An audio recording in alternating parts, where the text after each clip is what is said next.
Welcome to the Growth Shift. I'm David Zilstra. Here's what I've learned after years in business.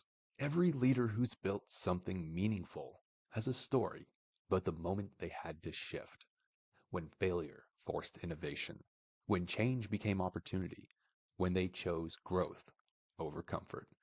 On this show, we dive into those pivotal moments, the setbacks that became breakthroughs, the strategic shifts that accelerated growth, and the frameworks that turn obstacles into opportunities.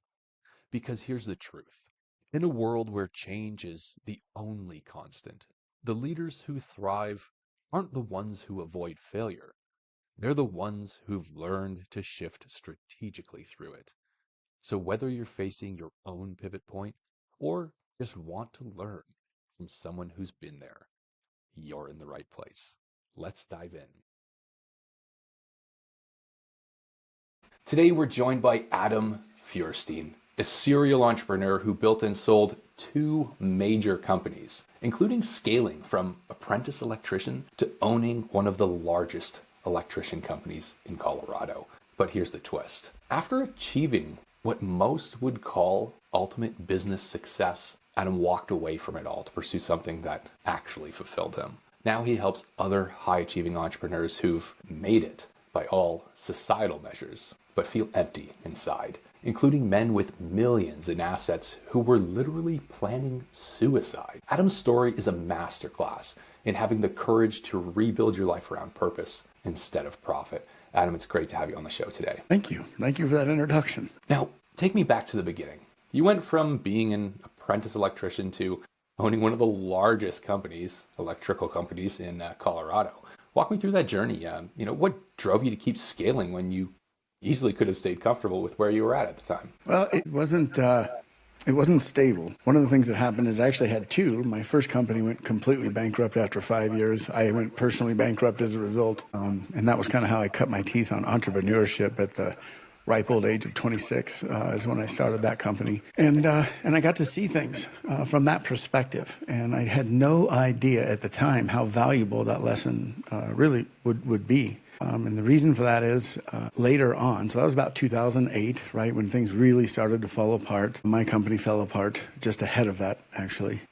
Due to a series of bad decisions I made. I just didn't make good business decisions, and that was the result. And that was really, really tough. My family had sold their brand new house so that I could, my wife and our children, so I could start that company, moved into a one bedroom in my parents' basement. We used to take down the cradle, put her in bed with mom, and I would set up my desktop computer and start rummaging for work and things to do and structure and trying to learn business that way. After 5 years of that, and then to lose everything was devastating. What I didn't realize is several years after that, some of the people that I worked with through that bankruptcy, and they noticed both basically how we dealt with the bankruptcy and the integrity that we showed even in failure, would start an electric company later on. They had a telecommunications company, but got the bright idea to start an electric company as a subsidiary.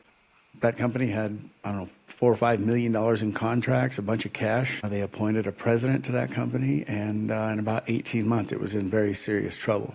So they called me, and this was in late 2013, early 2014, and asked me if I would come take a look at it. And I did, and the company was in terrible, terrible shape. Every single thing that could be wrong was wrong. So I met with the partners and the existing president and laid out my findings, and we agreed that we would try to turn it around, and they would support whatever I needed, and I would work 16, 20 hours a day for as many years as I needed to get it turned around. What I realized in that process, and what was very powerful for me, was understanding that the only reason I was able to do that is because I had failed the first time.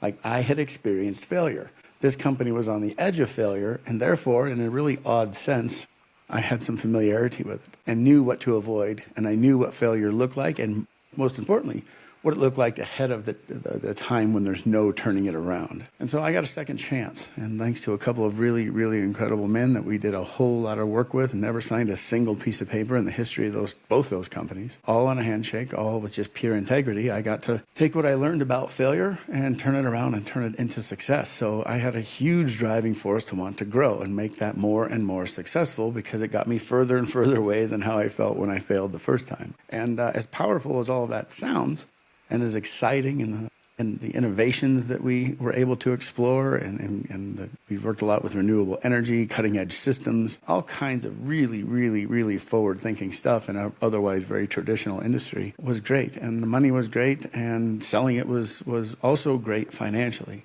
The ultimate lesson that I learned is two, really. One, what it looks like to turn something around from failure, and what it means to have to stare failure in the face and overcome the fear that is associated with it so you can move forward. But also that throughout that entire time, going all the way back to my first company, thinking that if I just could be successful here, that life would be so wonderful, right? Everything that I've ever felt hollow inside about would certainly be fulfilled. And it's not that I take the opportunity I was given by my partners for granted. But boy, when I got to the other side of that, again, money is wonderful, right? Having financial freedom is almost indescribably good in a material sense. It has a huge value, freedom, opportunity that comes from just being in that place and having the reputation of somebody who understands that. But there's an element that's missing, and I really, in my case, that was never really my purpose. And the difference between doing something that's materialistically successful and fulfilling a purpose, which by no means isn't profitable, right? You can absolutely be profitable at fulfilling purpose, but the difference in those two existence, those two realities, there's a lot of emptiness, and there's a lot of wondering why I'm here. Like, I've done all this thing, I've built this mountain, I've climbed it, but something is missing, and that's a really deep, kind of profound void in a person's life. Adam, what an incredible journey that you've had to get to where you are today. And, of course, the lessons you've learned along the way has, I'm sure, paved the path forwards for, helping other people identify that lack or those absences in themselves of true fulfillment rather than material success. Now, I don't want to sideline us too much, but I do want to take a couple steps back to look at the very beginning of your journey, because I think there's some truly insightful lessons that we can extract from that as well. I mean, you mentioned that shortly before the '08 crash, your first major business pursuit went bankrupt, and you went bankrupt additionally, right? That would crush most people. That is completely devastating. Now, of course, the '08 crash followed and affected a lot of people as well. So maybe, you felt some consolidation or felt a little bit of comfort in a sick way that, hey, at least everyone else is suffering. It's not just me. But to then pick it up again and to be able to move forwards after experiencing something so devastating at such a young age as well. How did you take yourself out of that mindset of failure perhaps at that time and pick up the courage to keep moving forwards? My perspectives are very elemental, right? I truly believe there are two things that exist in nature, and that is love and fear. And what I tell everybody is love grows and fear shrinks. So then the question becomes, how do we make decisions out of love where things grow? And how do we deal with the need, want, or being compelled to make decisions out of fear? Like, it would have been very easy to say, I don't want to do that again, right? Like, I did that, it didn't work out so good. Why would I try that again? The problem is when we view life like that in any circumstance, we're shrinking, right? Like, I'm an avid motorcyclist. I love motorcycles. And I have crashed a motorcycle before. If I would have, and I did it very early on in my career, if you will, of being an enthusiast, and not got back up and figured out how to overcome that fear and ride again, then all the joy I've experienced since then would be lost. Instead, when we overcome things that really challenge us, and a lot of times that can be a great way to identify the things we should be putting our energy into. What am I afraid of? How am I making these decisions? What does it lead to if I act out of fear? It's rational. It's institutional. Society wants us to react to things with fear, wants to say, well, I tried something, it didn't work, so I better not ever do that again. In some cases, there's a rational reason for that, right? Like, I tried something I just should not have been doing because I now feel like I have a different purpose in life or want to fulfill something different, then I maybe take another road. That's a different mindset than making a choice out of fear. And that's really what it's been in my whole life. I had a lot of anxiety, especially as a child, and I had a lot of anxiety as an adult. But I always knew that if I could somehow make my way, that I could overcome that. And I could understand that the things that we should be pouring our time into are the things that are trying to shrink who we are and our presence in the world. And so here I am. I've lost this company. Several years went by. It's '08. Nobody's building anything. I mean, I knew executives of billion-dollar companies that were managing like little 8-plex apartment buildings because there was literally nothing else for them to do. It was really, really a devastating time in that industry. Now, fast forward a few years and it comes back around. I was completely scared. I mean, when Owen, one of my partners, called, I remember exactly where I was. I remember what time of day it was. And he said, look, this is the situation we found ourselves in and we need your help. Like my whole body is just resonating with fear. Like, I can't believe this. Like, I can't believe I might actually get sucked back into this. But after I thought about it that night and returned his phone call the next day, I was like, I have to do this. This is something I need to do. I can do it. I'm capable of it. And so I've got to conquer it. I've got to take a look at this and really at the end of the day, develop myself in a way, because that's really what we're talking about when we're overcoming fear. And that's where the growth happens, is we realize like we've got to take that on, and we can't let fear keep us at bay. Boy, am I glad that I returned Owen's phone call. Really, truly am grateful for the insights. Really, I say God has something to do with that, for engaging that and then being able to make myself whole. So for the damage and the pain and the suffering that I caused because I failed the first time, I now have a chance to make myself whole. And that's a love-based decision. And when I said in the beginning, love grows and fear shrinks. So I was able to grow my world and have a much better experience. Well, not fulfilling entirely, it did allow me to settle that fear of defeat and failure. Yes. So again, incredible journey. You started in a position where you had a monumental failure, let's say. I mean, going bankrupt, Yeah. having your company go bankrupt at a young age, obviously that brought up a lot of fear in yourself. But over the years, you learned, you grew, and you realized that I've been making decisions perhaps based off of fear rather than love.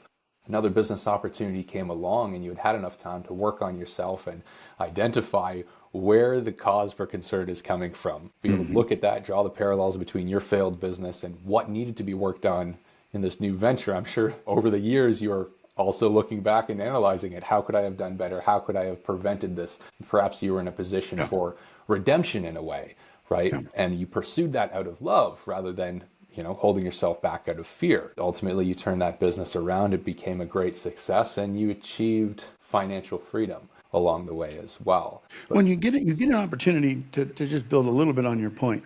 yes, There's a mechanism that takes us from fear into love. There's a mechanism that reverses our world from shrinking into growing. And that mechanism is taking responsibility, right? I didn't sit back and say, well, gee, if this would have happened or that would have happened, we just would have been wonderful. When we do that, we immediately solidify ourselves in fear, right? We're somehow a victim. If this guy or this person would have done something different, my life would have turned out different. You can't change that. There's no way to evolve past that. You're a victim. You've decided you're a victim, and your world is stuck. You can't get past it. So there's this reward system built into taking responsibility. I ran a company. My life, really, in those days and today, is a summation of all the choices I've made prior to today. Not a summation of the circumstances that I was in, but of the choices that I made. And when we do that, and we discover the power that comes when we look at something and say, I did this, I made this mistake, I'm responsible for this outcome. It's funny how often it becomes not a mistake because it's this mechanism where we go from fear, anxiety, trauma, right, because of this thing that's happened, into an opportunity that makes our lives grow again. And that mechanism is taking responsibility. you found a way to empower yourself by taking responsibility. I'm sure it's something that you had done before, but perhaps something you had to revisit along the way. And after all of this had passed, after you had then achieved measurable societal success, you had the money, I'm sure you had the house and the cars and the gadgets and all of these things as well. I mean, what happened next? Was there a moment where you really realized that, hey, I've got it all, but I'm not happy? Yeah, there was a moment, but it's interesting. So along the way, I met my wife before we sold that company. She ended up being the CFO there, me hiring her. She actually had her own national accounting and finance firm, but I contracted her to come be my CFO once I started to purchase larger and larger blocks of that company from my partners. And that was profound. When I met her, the day I met her, I weighed exactly 297 pounds, smoked a bunch of cigarettes, drank a few handles of whiskey every week. We had quite a liquor cabinet in my office. And things were kind of really there was so much stress that's how I chose to deal with it. It wasn't very good.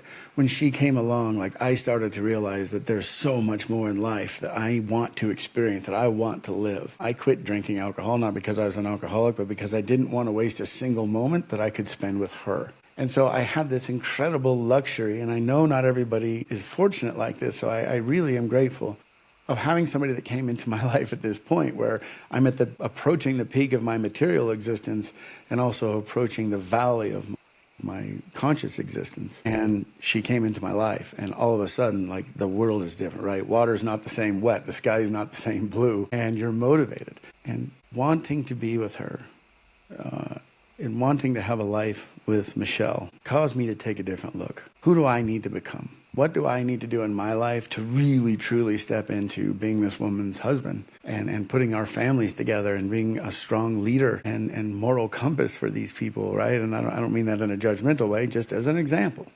And so all of a sudden you say, okay, well then what's wrong with my life? Where can I change? You know, smoking, drinking, all that stuff, that's obvious, right? But then on a deeper level, you know, what is it that I need? Well, I need a pursuit of life. I need a pursuit of an existence that's inspirational to other people beyond the material. So you start to recognize that there actually is a void there, that there is something that can't be fulfilled by these material successes. And having her and my imagination of our life together, which has come to fruition and is 10 times better than I even expected, really gave me almost like a point to measure, to triangulate how I was feeling about being a person, about how I showed up in the world consciously, regardless of what car I showed up in, right, or what house I go home to, which are wonderful things to have. And I have a wonderful life, and I drive a wonderful car and have a beautiful home and all these things, but still vacant of this deeper understanding of how I can do a better job being a leader and a provider in my family. And that was like the impetus for me to start looking at that quite differently. What you're sharing with us now, I mean, we spoke the other day, and I think what you're sharing now, you referred to as, coming to recognize this from finally having the courage to listen, right, to yourself internally, everything you were just mentioning.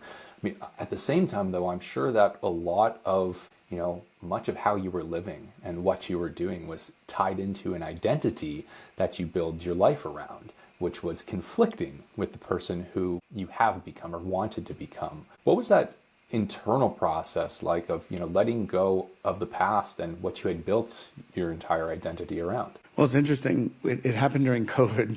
We have 6 kids. Most of them were older even then, but we had several that were still living at home. They had a big slumber party at our house, and everybody got COVID. And so we were quarantined for 10 days. That was the protocol at the time anyway, with a whole bunch of people, including our children and their friends. And so we had like 10 days to really be all stuck together. We sat down on a couch. We had this beautiful room in our house called the navigation room.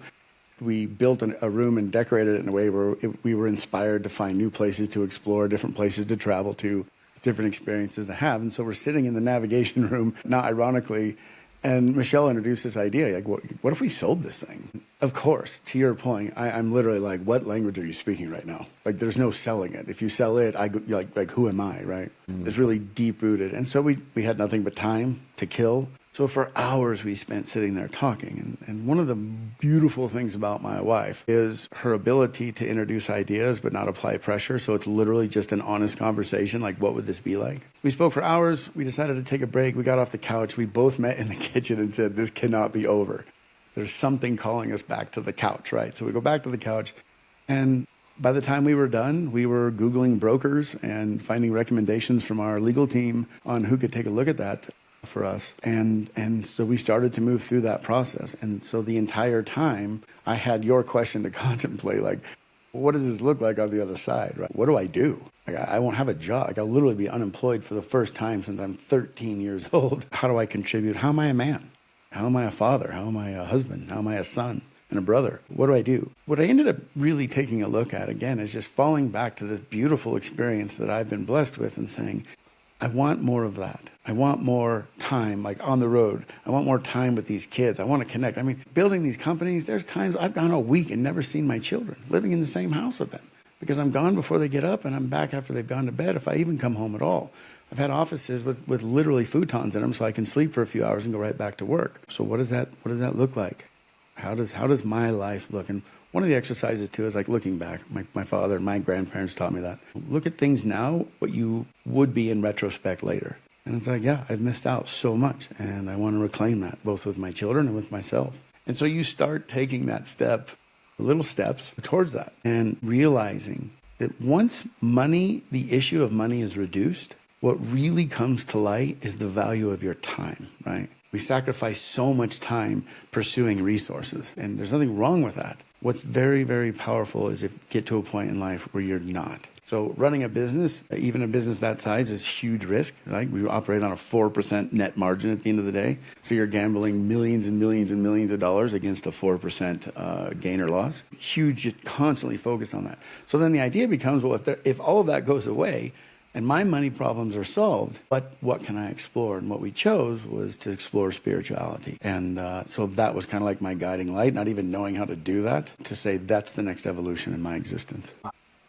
And that's quite the journey to have gone through. I mean, COVID was a horrible time, but I think that it really sort of lit the path forwards for many people in a similar way, right? An opportunity for us to all slow down and look at ourselves, right? A lot of people had their identity completely obliterated through that time because their job was removed, their workplace was removed, their friends, their hobbies, habits, whatever it was. If we shift gears here a little bit, Adam, how did you take those lessons that you learned to reshape who it is you are and how you find fulfillment to then, help others do the same for themselves? So that's one of the things we learned, right? So we took several years. We traveled all over, basically started in Hawaii and made our way to East Africa, trekking through the jungle, looking for gorillas and all kinds of amazing things. And really just trying to understand. Once you're not focused on yourself, right? Because that's what a lot of material pursuits are, just by default, is how can I make it to the next level? How can I make the next dollar? How can I achieve another contract or whatever? These kind of things. Then when that is gone, this thing surfaces, right? Especially when you're in a spiritual pursuit. And I'm not saying anybody should do it the way I do it. I don't think anybody should believe in a God the way I do. This is not about convincing anybody, but rather sharing an experience where when you come away from the materialistic perspective and you come a little bit away from the I's and the me's and the how can I kind of mentality, you realize there's a huge part of life, some might even argue the purpose for life, is in contribution. And so with a little help from ayahuasca ceremony that I visited, that was a pivotal moment in my life. Some mushroom trips were also all very pivotal. What I learned in summary is that contribution to others is really one of the most powerful things we can do.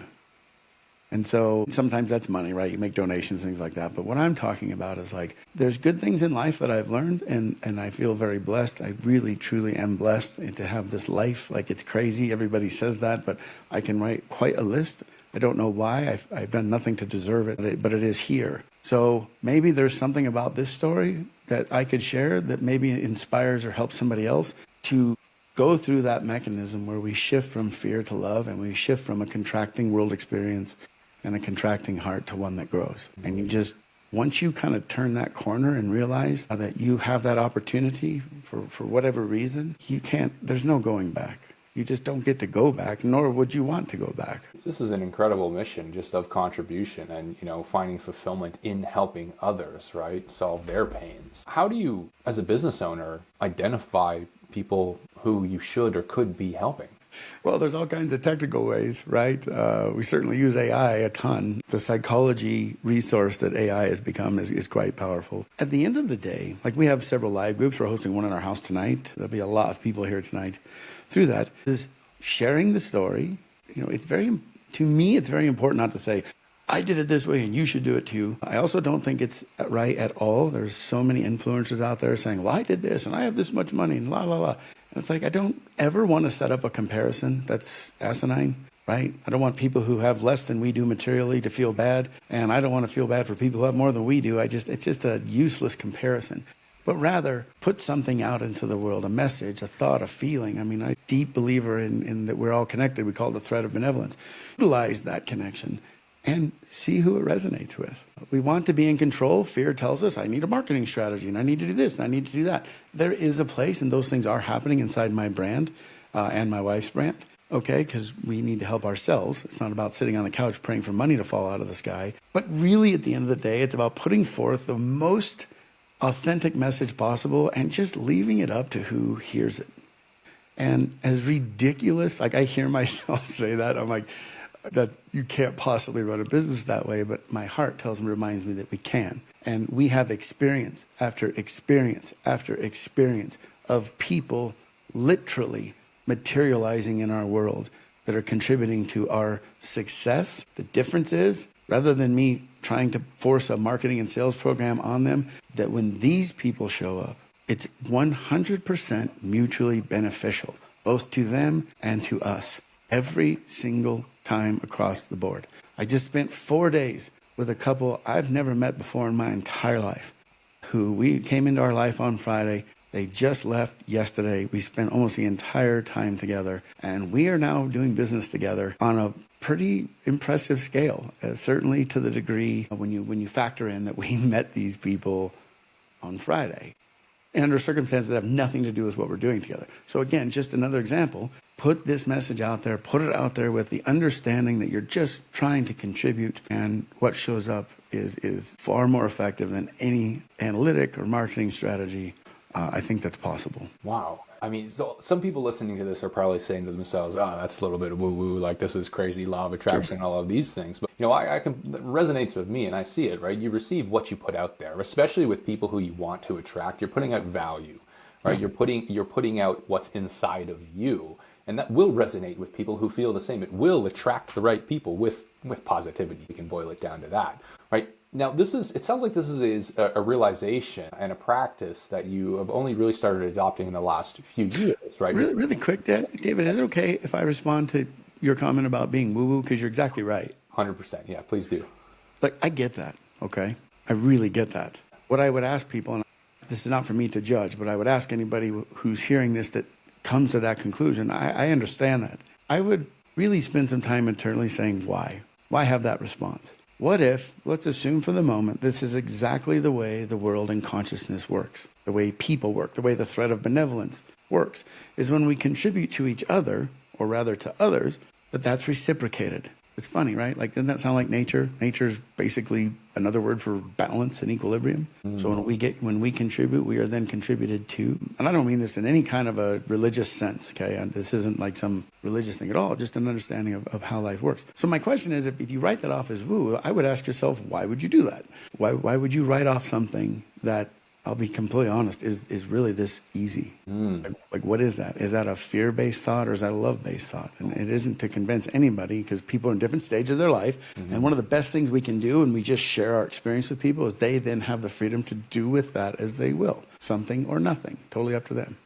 But I would really think about that, because I'm a 240-pound construction worker at the end of the day, okay? Like, I get it. I've had the big trucks and tools and all this stuff. I love motorcycles, all that kind of thing. And yet, here I am, experiencing this life where, woo-woo or otherwise, I'm able to contribute to people and have that contribution come back to this family in a way where we're taken care of. So, food for thought. That's all that is. No, I love that you shared it in that way as well, and bringing it back around to that analysis of, are you making these decisions, or are you having these thoughts and these judgments out of fear or out of love, right? Because if I were to look at that and maybe make some assumptions of my own, if people are seriously sitting here listening to that saying, "Oh, this is crazy, this is woo-woo," perhaps they've already turned it off by now. That's too bad. But where is that feeling coming from, as you're saying? Right? Is it fear? Is it making them uncomfortable thinking about this? And if so, if they were to take a look at themselves, it's probably because they realize they're not acting in alignment with that. So why should they receive anything? Well, I'll say this differently here, Adam. They're probably acting or feeling, probably acting out of fear, judging out of fear, or just feeling uncomfortable, knowing that that's not how they are living, right? And trying to picture themselves living in that way is probably something that doesn't really sit well with them. And it's hard. I mean, that's probably a big shift. And it's not their fault, right? We follow the rules. We do the things the institutions tell us we need to do in order to get to a place in life that we're headed towards. I don't think we're punished for that. I don't think anybody should be punished for that at all. That's a noble cause. The question is, are you listening to your purpose? I truly believe we have a creator. I think we are created. And as such, we're created with a purpose, and we're created with everything we need on board to fulfill that purpose. Even when we try to screw it up, we still have that on board. I think it's fair that way. I think the universe is incredibly fair. And when we listen to that, because we're fulfilling our purpose, which almost exclusively is somehow contribution to others, and then it's reciprocated. So yeah, I mean, it's a huge shift, and maybe you do it and maybe you don't. That's totally fine either way. I think when you find that, and that's work, right? That's not easy, and that's what I spend a large part of my life doing, helping people do, is find, what does that look like? Because sometimes we are so separated, we can't even imagine. But I just have story after story after story after story of people who have called me up literally planning suicide, right? Planning divorce, planning to just leave, disappear, whatever, who have this ridiculous materialistic success, who are just hollow. And only to find out that when they make that shift, when they take the things they have or don't have, it doesn't matter. Again, my core belief is that everything you need to fulfill your purpose is intrinsic to your being alive, then you have that. So when you make that transition and you get into something that is in alignment with your purpose, nobody's ever told me, I found my purpose, I'm contributing to others, and I'm starving to death. Can't pay my mortgage. Adam, where's the intersection here? Because, you are, or you were a traditional business owner using traditional systems, now using newer systems, AI and such. But you also have a very spiritualistic approach and belief to how it is you live. Where does that intersection of, or where do those lines cross between business and lifestyle or beliefs? They're not exclusive in any way, shape, or form. I have my own technique for doing it. I love AI. AI is amazing.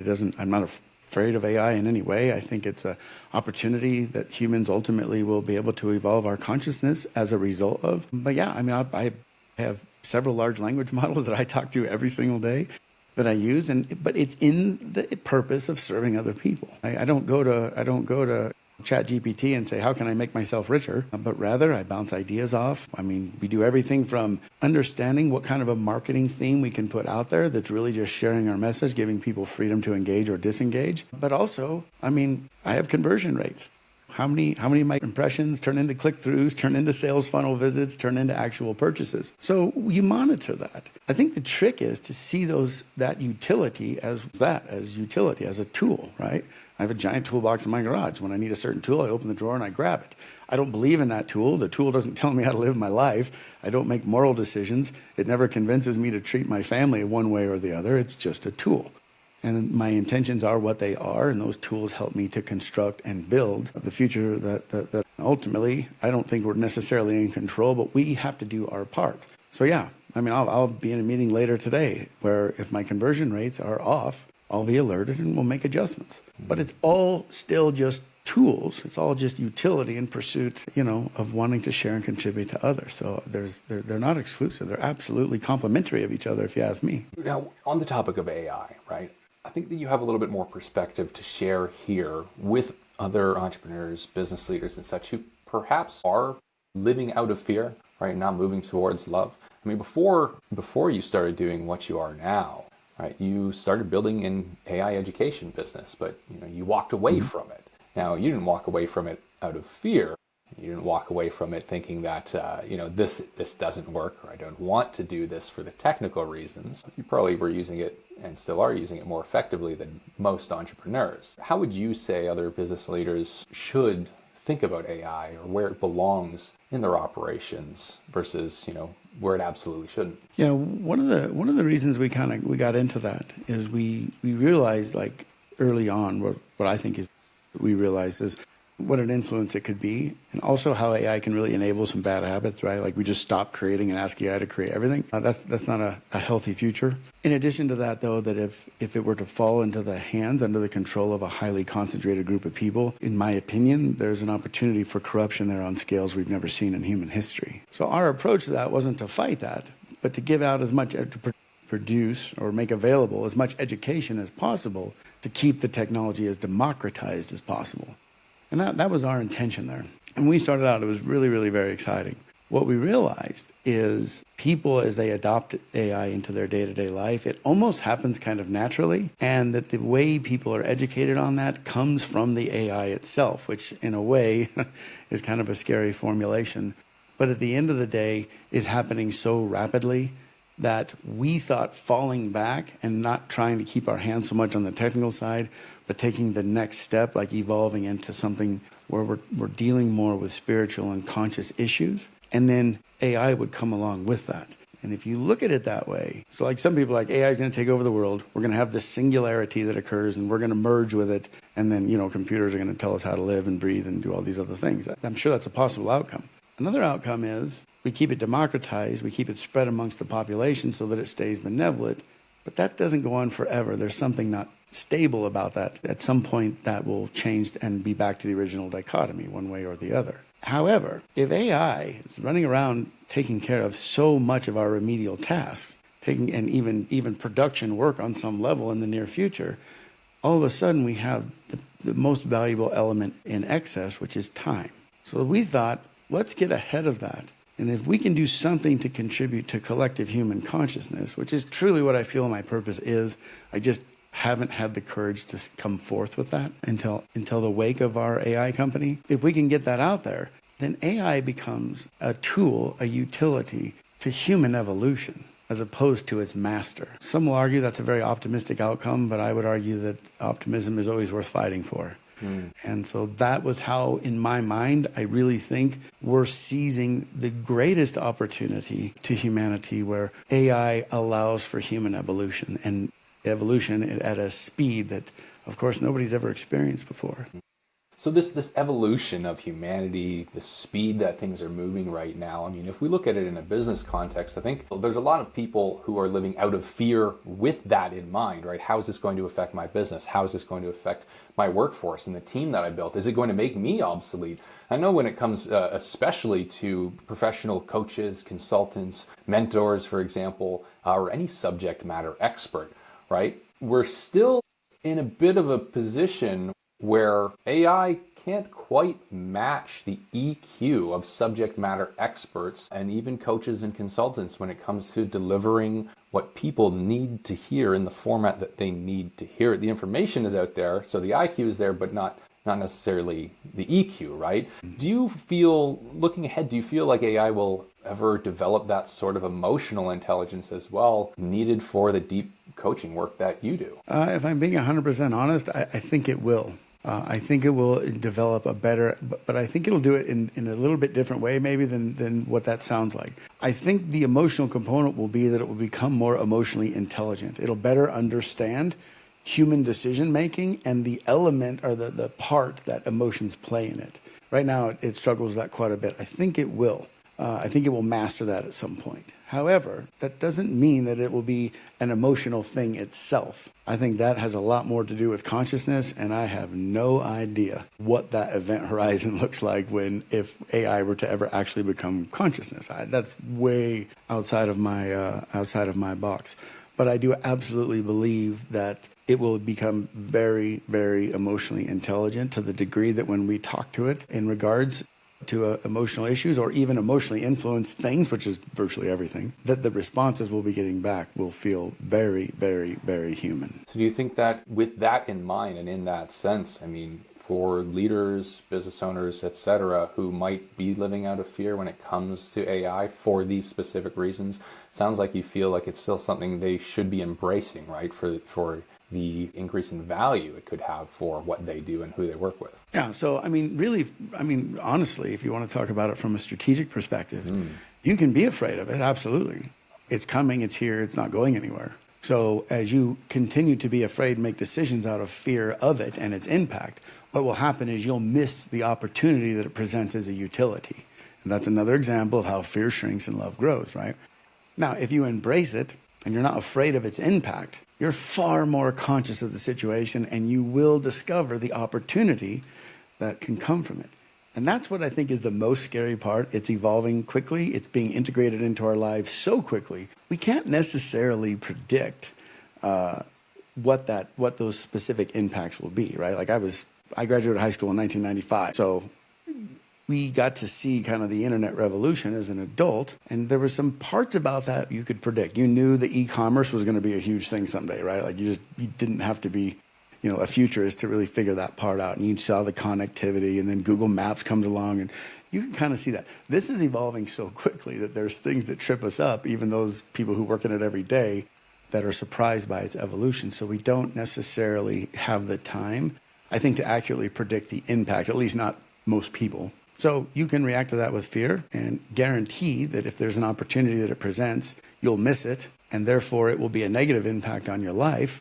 Or you can open your eyes, relax, realize that life is what it is. You're not in control of everything, no matter what you think you know. You can't control the outcome. So embrace it. Keep an open eye. Don't go outside your morals. Don't change your principles for AI. Don't change your belief system. But spare yourself the damage of fear and rather come to it with a much more open mind so that you can bear witness and capture the opportunities that it will present. So when we're looking at, the strategic approach and mindset that you have around AI and business, as well as, the spiritual and personal approach that you have as well, if we were to look at other leaders right now who might be faced with both of those challenges, right? Reading the signals that their current path, whether it be personally or through business, isn't fulfilling them, but they're still afraid to make a change because of various factors, whether it's financial obligations, family or institutional expectations. What are a couple of things that you might say to that person? A couple of steps that you think they should take to help them towards that path of embracing love and leaving fear behind? Well, the more things change, the more they stay the same, right? I mean, the fundamentals haven't changed at all. I mean, information, right? Understanding. Nobody's talking about being reckless. Nobody's talking about waking up tomorrow and saying, oh my gosh, my purpose is to, I don't know, hold prayer groups. So I'm going to can everything, let my family starve to death and go hold prayer groups and say, well, gee, God told me to do that. That's ignorant, right? There's no sense in that. The point is to contribute in every way possible, and that begins with ourselves and then our families and people around us. So when we come up with that idea, when we start to work into the way we're embracing something that we were previously afraid of, largely we're afraid of it because it's not something would be approved of. It might be judged or shamed if we were to take that step. We now, with AI, the way it fits into that equation in my mind is it gives us the ability to make a better plan, right?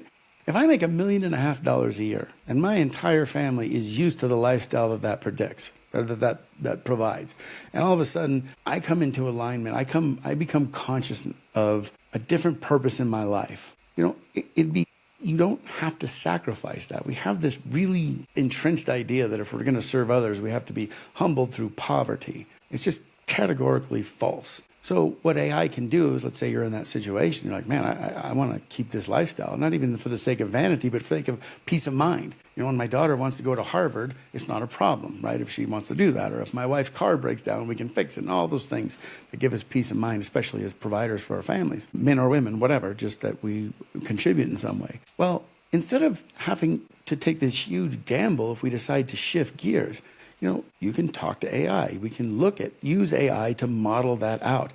One of the things we do huge inside our company internally is inversion questions, inversion thinking. So ask AI how wonderful the future is. Ask AI or not necessarily wonderful the future, but something strategic about your goals. It's going to tell you how to get there, and it's all very optimistic. Never forget to ask it the opposite. What are the risks? What are the pitfalls? Give me an inversion thought on the risk that I could be taking. All of those can be practices. So back to that guy, that person, man or woman, who has a healthy income that doesn't want to sacrifice it. Now, again, this is part of the utilitarian nature of it, can really take a deep, detailed dive into how they can change their life from whatever it is that they're doing to doing something far more fulfilling and not have to sacrifice what they provide for their families. We've never had that before. Adam, I want to thank you so much for joining the Growth Shift today and sharing your story, your insights, and your advice with the audience. If you have any words of parting wisdom or anything that you'd like to leave the listeners with, what would that be? Yeah, I mean, so many times when people work with a coach, they expect some massive transformation, right? Like if I meet with my coach on Monday, Tuesday will be a different experience for me. But I think the truth is it's just about taking little steps. All I ever ask people who have asked me that question before that I experience or even meet on the street is take with you the idea that on the next decision that you make, is this from fear or love? And what might be the outcome if I were to shift that thinking? Just tiny little steps, tiny little exercise to try to wrap your mind around how that might look. Thank you again. For any of our listeners who might like to reach out to contact you, to work with you, or just to follow along, what would be the best way to find you? We have all the links on my website. My website is adamfeuerstein.com. And that's a wrap on another episode of The Growth Shift. If this conversation sparked something for you, whether it's a new perspective on failure, a strategy you want to try, or just the reminder that every setback can become a setup for something bigger, hit that subscribe button and share this with someone who needs to hear it. Remember, the leaders who thrive aren't the ones who avoid change. They're the ones who shift strategically through it. If you're ready to build the systems that help you grow without the chaos, head over to valentix.io. We help businesses like yours scale smarter, not harder. I'm David Zilstra, and I'll see you in the next shift.